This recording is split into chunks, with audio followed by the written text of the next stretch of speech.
የማቴዎስ ወንጌል ምዕራፍ 28 ቁጥር 13 ላይ ያለውን የእግዚአብሔርን ቃል እንመለከታለን።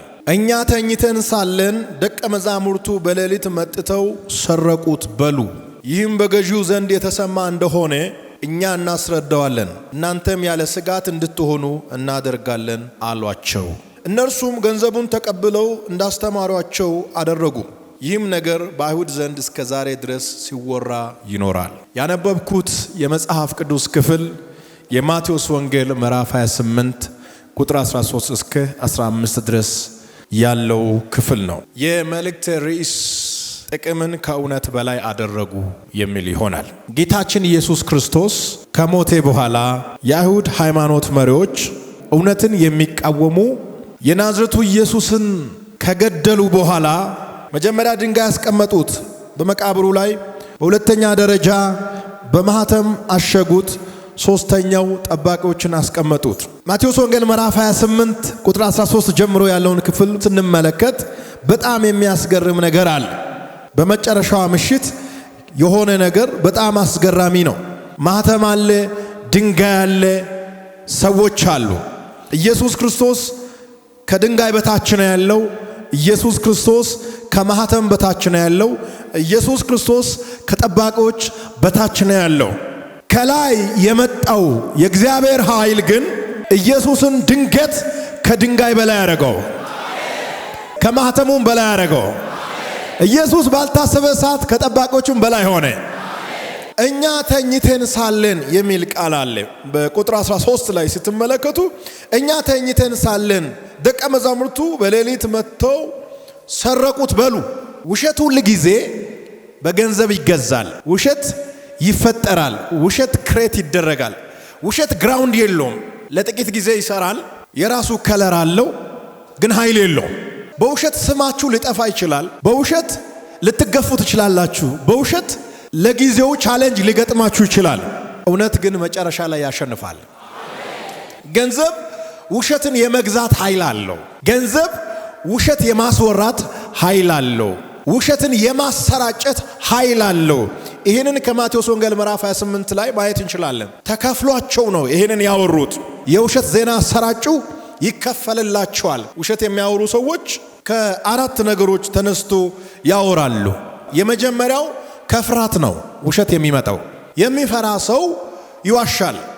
ስለሚፈራ ላለመሞት፣ ለመቆየት፣ ባለበት ፖዚሽን ላይ ለመቀጠል፣ የጀመረው ነገር ለመጨረስ፣ እውነት ከተናገርኩ ያበላሹብኛል፣ ልጋጭ ይችላለሁ ብሎ ስለሚያስብ ስለሚፈራ ይዋሻል። ውሸት እውነትን ለመደበቅ የሚደረግ ነገር ነው። ስለዚህ የመጀመሪያው ውሸት የሚመጣው ከፍርሃት ነው። ሁለተኛው ውሸት የሚመጣው ከጥቅም ነው። ሰው ጥቅም ሲፈልግ ይዋሻል። የራሱን የግል ጥቅም ለማግኘት ይዋሻል። በጣም ብዙ ሰው እየዋሸ ያለው ጥቅሙን ስለሚያስቀድም ነው። በቃ ካገኘው ችግር የለም፣ ዋሽቼም በውሸት መስክሬ በውሸት ተናግሬ ከዋሸ በኋላ የሚመጣውን ዳሜጅ አያይም። ውሸት መጨረሻው ምን እንደሆነ በደንብ አይገነዘብም። የውሸት መጨረሻ ምን እንደሆነ ምንም የምታየው ነገር የለም። ብቻ ዋሽቼም ቢሆን ይሄኛውን ላግኝ፣ ገንዘብ ላግኝ፣ ስልጣን ላግኝ፣ ስም ላግኝ፣ እንደዚህ አይነት ነገር ላግኝ በማለት ጥቅሙን ስለሚያስቀድም ይዋሻል። ሁለተኛው ውሸት የሚመነጨው ከጥቅም አንጻር ነው። ሶስተኛው ራስን ለመሸፈን ስትል ነው የምትዋሻው። ጠባቂዎች አይደሉም ባይዘዋይ ውሸት የጀመሩት መሪዎች ናቸው። የገደሉት፣ ያሰቃዩት፣ ኢየሱስን በእንጨት ላይ የሰቀሉት እነዚያ ሰዎች ናቸው የዋሹት። ለምንድን ነው የዋሹት? ራሳቸውን ለመሸፈን።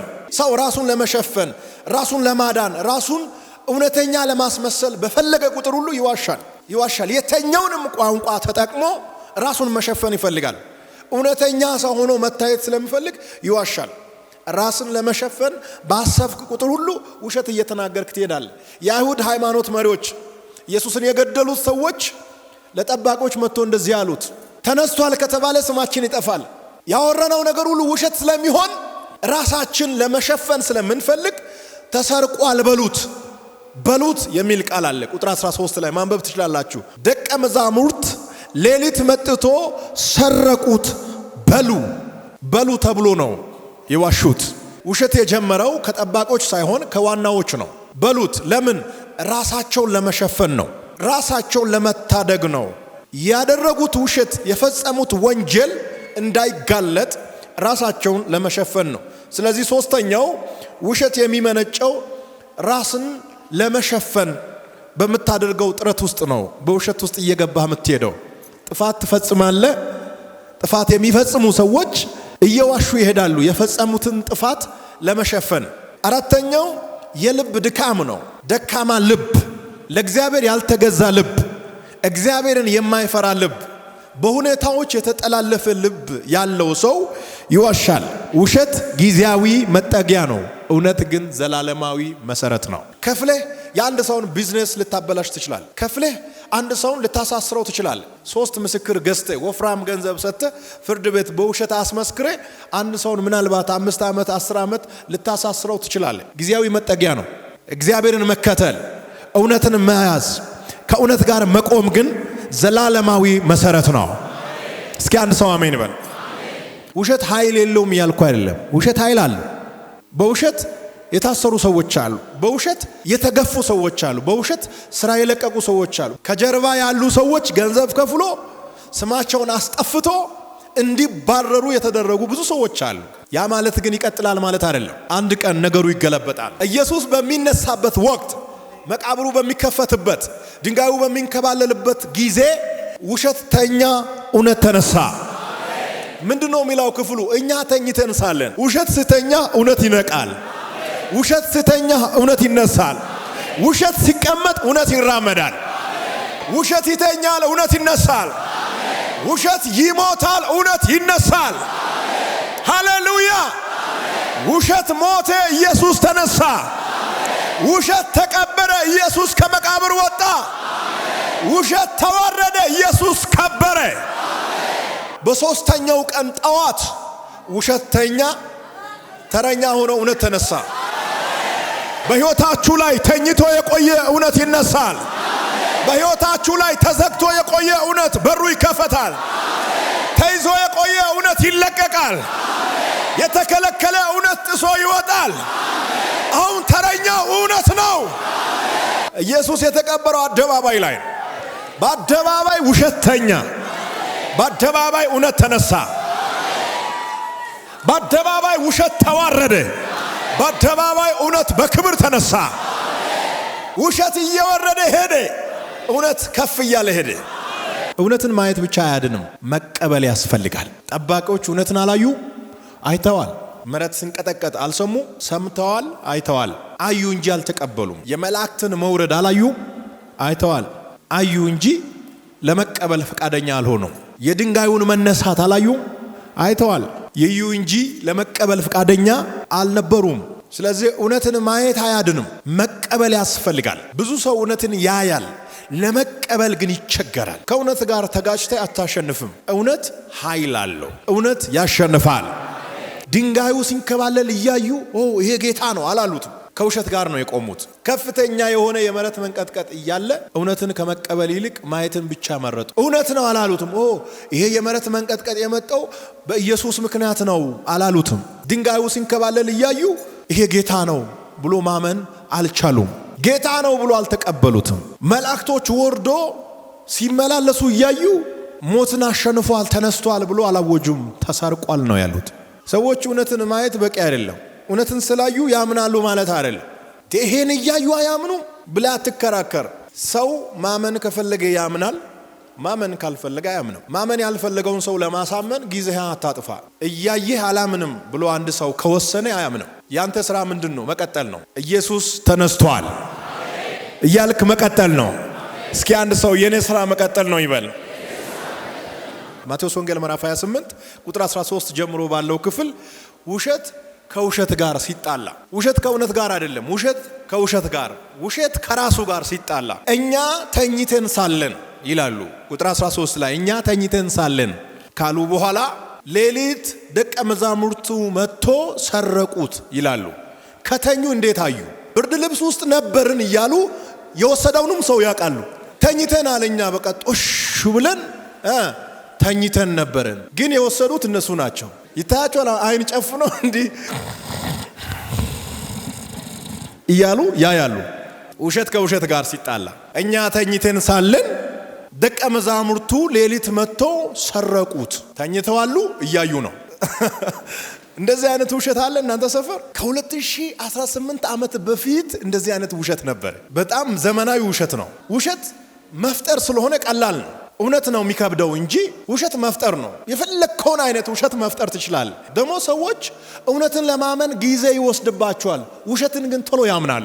እውነት ዘፍጥረት ላይ ያወራው ዮሐንስ ራእይ ላይ ያጸናል። ውሸት ግን በየቦታው ይጋጫል። ጠባቆች ገንዘብ ስለተቀበሉ ውሸትን ለመሸፈን ተስማሙ፣ ተገደዱ። ገንዘብ ያስገድዳል። ስንት ሰው መሰለ ገንዘብ እንደዚህ አድርጎ የቀየረው? ገንዘብ እውነትን የመደበቅ ኃይል አለው።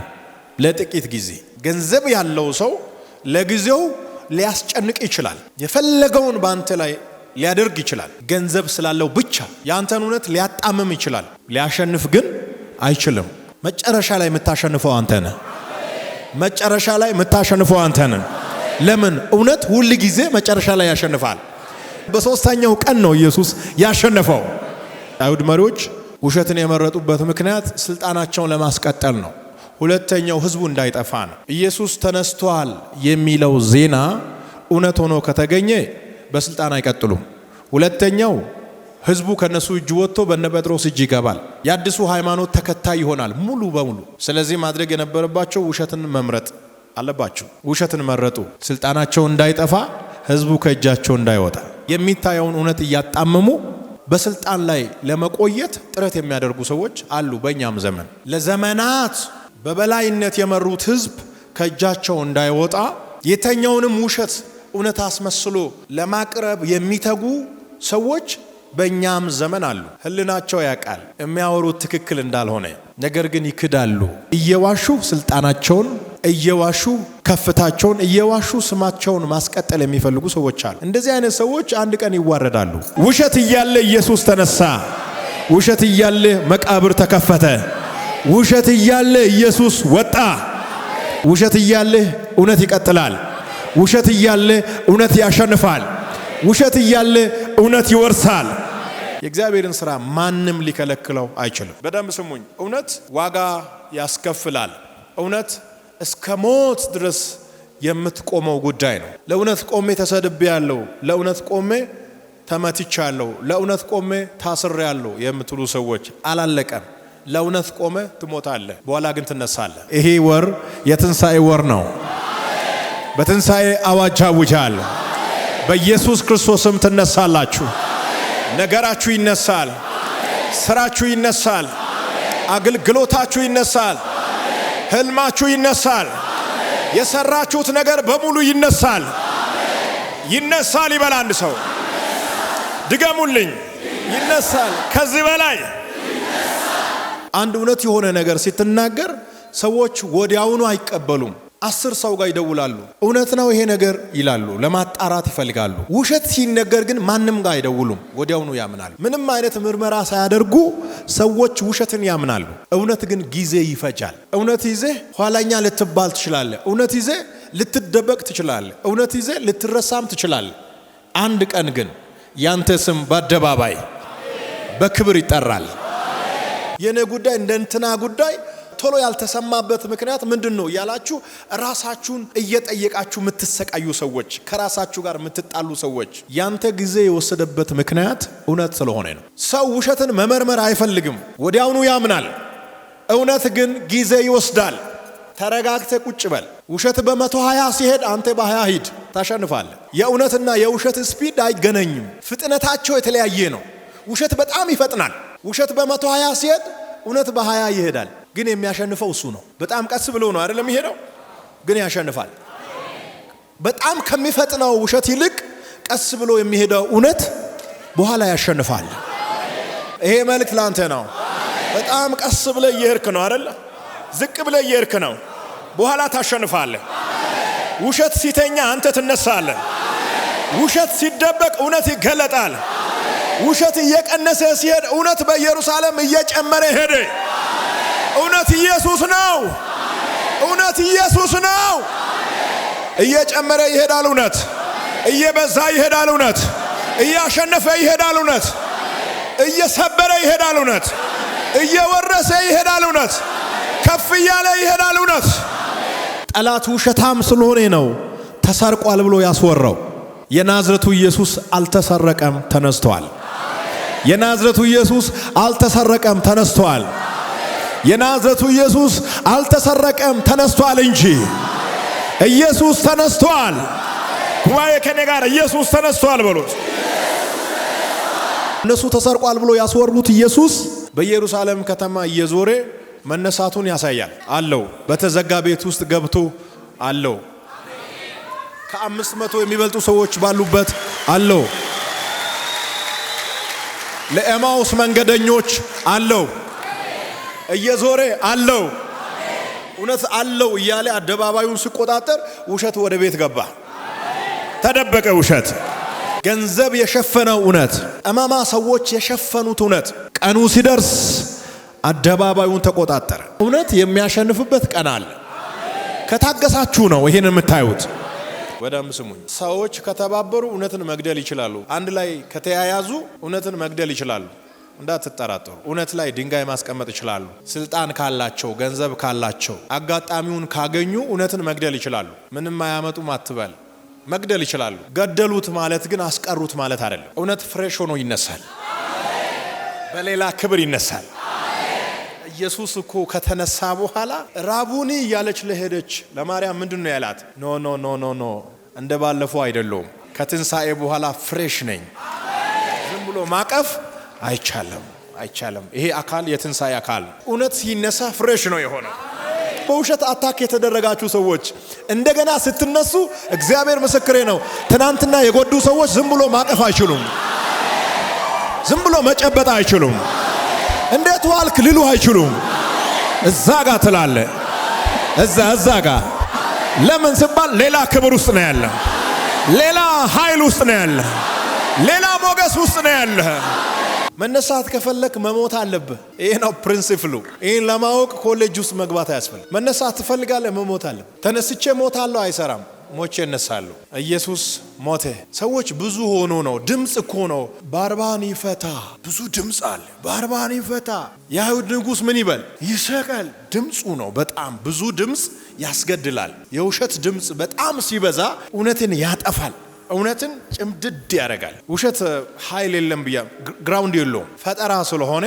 አየር ላይ አይቆይም ስማችሁን የሚያጠፉ ሰዎች ሚዲያ ላይ ቢያሰራጩ የሆነ ነገር ቢያደርጉ 2-3 ቀን ነው የሚወራው ይወራና ይጠፋል ግራውንድ የለማ እንዲሆነ ይባልና 2 ቀን 3 ቀን 48 ሰዓት 72 ሰዓት ነው በቃ አለፈ ይረሳል እውነት ግን ለዘላለም ከሰው ጭንቅላት አይጠፋም